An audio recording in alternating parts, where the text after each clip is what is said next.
Salut, c'est Arthur pour l'Académie Fusion, professeur de guitare et de basse.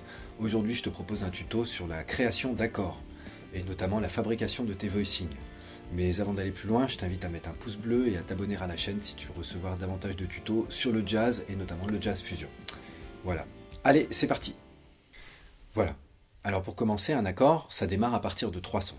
Il est très important de réussir à les fabriquer soi-même, et de savoir exactement quels enrichissements on y met. Je te déconseille d'ailleurs d'utiliser des recueils tout faits avec des milliers d'accords qu'on peut trouver facilement sur internet. Ça ne sert à rien, il vaut mieux connaître 10 accords partout sur le manche et de manière très profonde que d'en connaître à peu près 1000 qu'on sera incapable d'utiliser en contexte. La méthode est assez simple en réalité, puisqu'il faut penser les intervalles et être capable de faire sonner les notes les plus importantes de l'harmonie. Voilà. À la guitare, nous sommes limités. Nous ne pouvons pas, comme au piano, pouvoir développer des accords à 7 ou 8 sons différents. Nous sommes limités par le nombre de cordes utilisées. En revanche, on peut se permettre des intervalles plus importants qu'au piano, ce qui va permettre des voicings très intéressants, notamment pour la conduite de voix. Je ferai d'ailleurs une autre vidéo spécifiquement sur la conduite de voix. Bien, c'est parti, je te montre la méthode avec la guitare. Alors, je vais t'expliquer la méthode. La méthode est très simple. Dans la plupart des accords de septième, les deux notes les plus importantes sont la tierce et la septième. Pourquoi? Parce que ces deux notes, si on les ajoute à la basse, suffisent en général à caractériser l'accord. La seule exception réelle qui existe, c'est l'accord mineur 7 bémol 5, parce que dans cet accord spécifiquement, la quinte est bémolisée d'un demi-ton, auquel cas il est assez important, elle est aussi importante finalement que la tierce et la septième à mettre pour bien faire entendre le fait qu'elle soit bémol. Là, en l'occurrence, je vais utiliser un accord de Do majeur 7 pour te faire un exemple de la méthodologie pour fabriquer soi-même ces positions d'accords. Tu peux l'appliquer à n'importe quel autre accord, ça ne posera pas de problème à faire.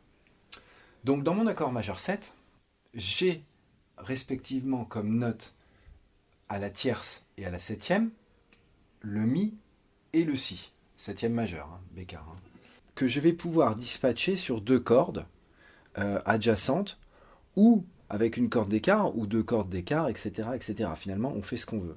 On va commencer par un exemple avec deux cordes adjacentes, c'est-à-dire, par exemple, ici.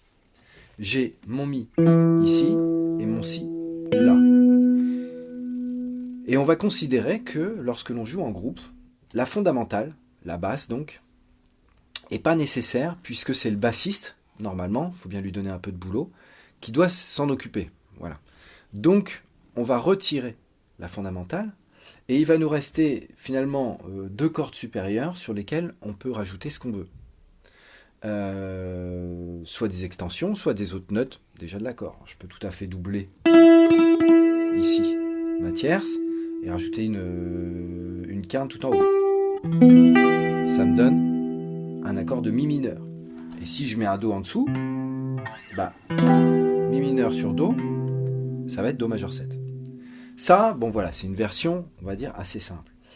Mais ce qui va être intéressant, et notamment dans le jazz et dans le jazz fusion, c'est d'enrichir notre accord avec des neuvièmes, des onzièmes, onzième dièse notamment, en l'occurrence, pour avoir la couleur lydienne dans un accord majeur 7, et des treizièmes. Et donc là, par exemple, je vais avoir ici une neuvième, et ici une sixte.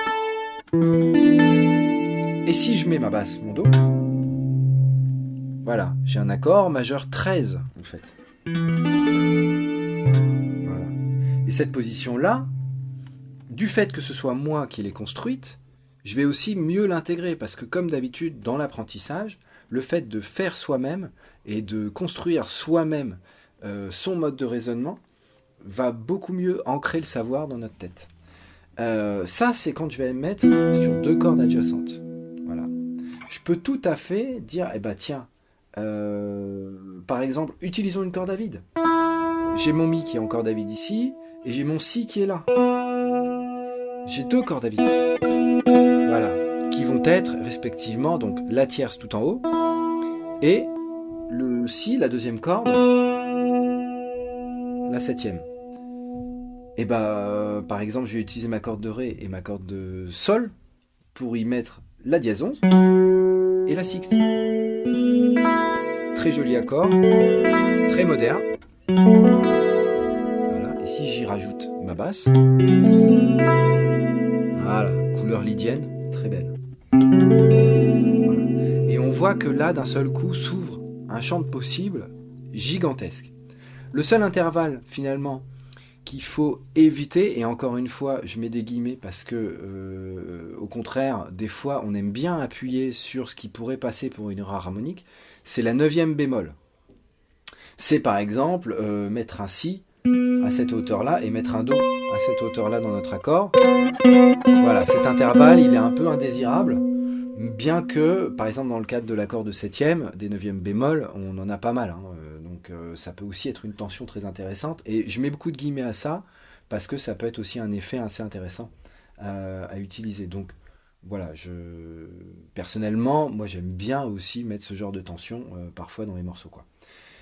Donc, 2 cordes adjacentes, on a fait l'exemple. Maintenant, amusons-nous à mettre une corde d'écart. Donc par exemple, si je vais venir le chercher sur la corde de sol, et je vais garder mon mi en corde à vide. Et bah, je vais par exemple mettre ici la sixte. Voilà. Et puis, bah tiens, très intéressant. La dièse 11 qui est ici, 7e case. Mon si, toujours donc 4e case corde de sol. La sixte sur la corde de ré. Et le mi. Très joli accord. Sur un do majeur 7. Voilà. Donc tout de suite, on trouve des positions. Voilà. Alors ça, par exemple, c'est pas vraiment une position que tu vas trouver dans un manuel sur Internet. Hein. Je te cache pas d'ailleurs que celle-là, pour la placer, elle n'est pas évidente. Alors, évidemment, dans le cadre de l'improvisation, on a tous des positions toutes faites. Ce genre de position, ce genre de choses, c'est très bien. Mais ce qui est intéressant, c'est d'avoir aussi quelques positions que nous, on a fabriquées. Moi, par exemple, je me sers souvent de celle-là, ce genre de choses pour un accord de sixte, par exemple, majeur 6, un accord majeur 7, je vais le faire comme ça, j'aime beaucoup, des trucs en quart, comme ça. Et en fait, apprendre à se familiariser avec ces positions-là va nous permettre de développer notre vocabulaire d'accords. Encore une fois, la règle fondamentale, c'est ma tierce, ma 7e, et ensuite, je les place sur 2 cordes. Moi, j'utilise surtout les 4 dernières cordes pour fabriquer mes voicings, les 4 dernières cordes les plus aiguës. Et une fois que j'ai placé ma tierce et ma 7e, je regarde finalement aux alentours, qu'est-ce qui me reste comme doigt disponible, et quelles sont les extensions possibles à rajouter. Voilà. Et bien, au travail. Bien, j'espère que ce petit tuto t'aidera à fabriquer toi-même tes accords et te permettra de développer ainsi un vocabulaire personnel de positions non apprises toutes faites, mais au contraire que tu as construit toi-même. Tu peux mettre un petit pouce bleu en dessous de la vidéo, ça fait toujours plaisir et ça va m'aider à développer cette chaîne. Et puis tu peux t'abonner si tu veux voir d'autres tutos sur des sujets aussi variés que le rythme, l'improvisation, tout ça dans le contexte du jazz fusion. Tu peux également télécharger mon e-book gratuit « Devenir un meilleur improvisateur en 3 mois ». Le lien est sous la vidéo dans la description. Voilà, je te dis à bientôt.